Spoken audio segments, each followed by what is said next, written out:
Lisa Montgomery, only woman on U.S. federal death row to face execution.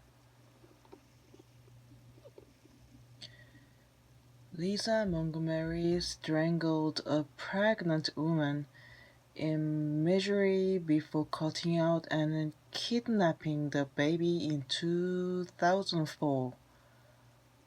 If the execution goes ahead, she will be the first female federal inmate to be put to death in almost 70 years.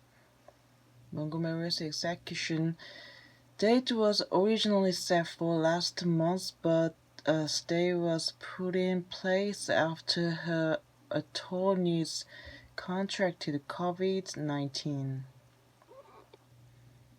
It was then rescheduled for 12th January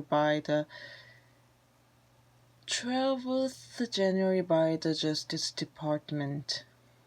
But Montgomery's lawyer argued that the date could not be set while a stay was in place.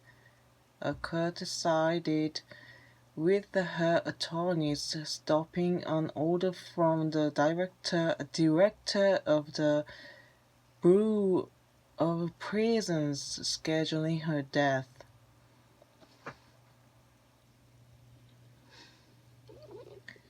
Montgomery's legal team said they will file a petition for the judges to reconsider their ruling.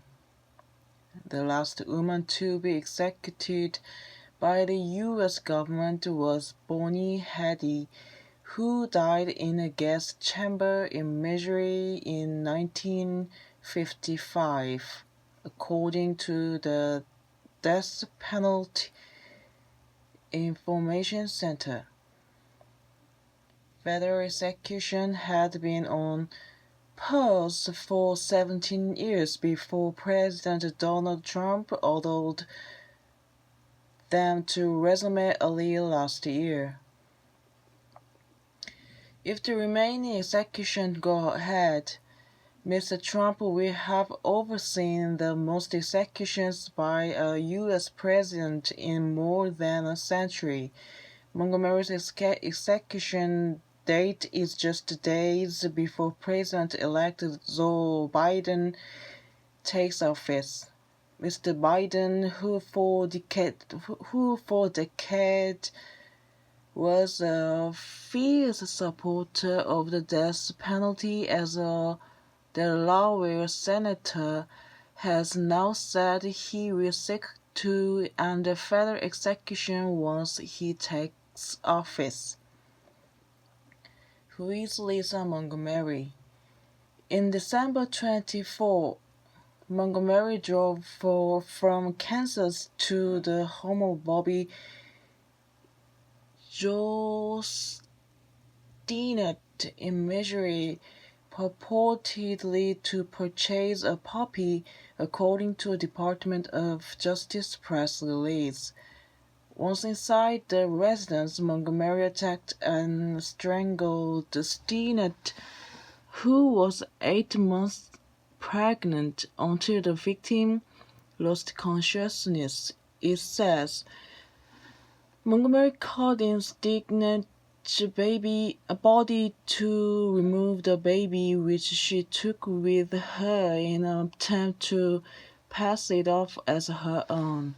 In 2007, a jury found Montgomery guilty of federal kidnapping resulting in death and unanimously recommended a death sentence.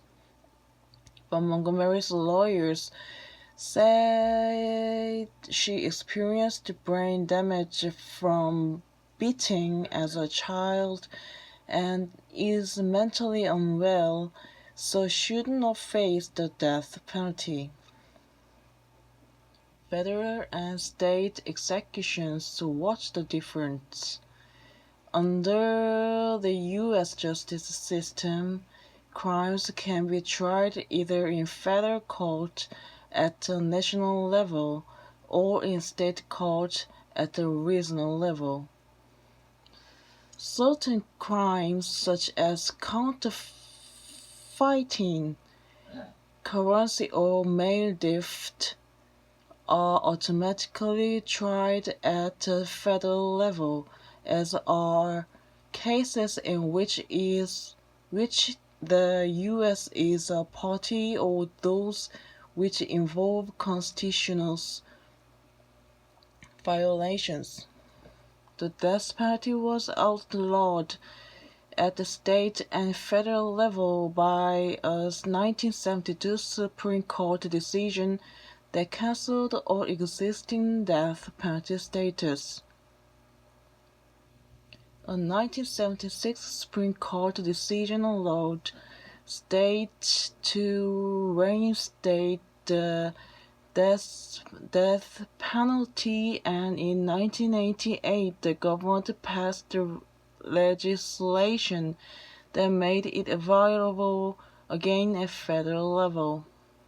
According to data collected by the Death Penalty Information Center, 78 people were sentenced to death in federal cases between 1988 and 2018, but only 3 were executed.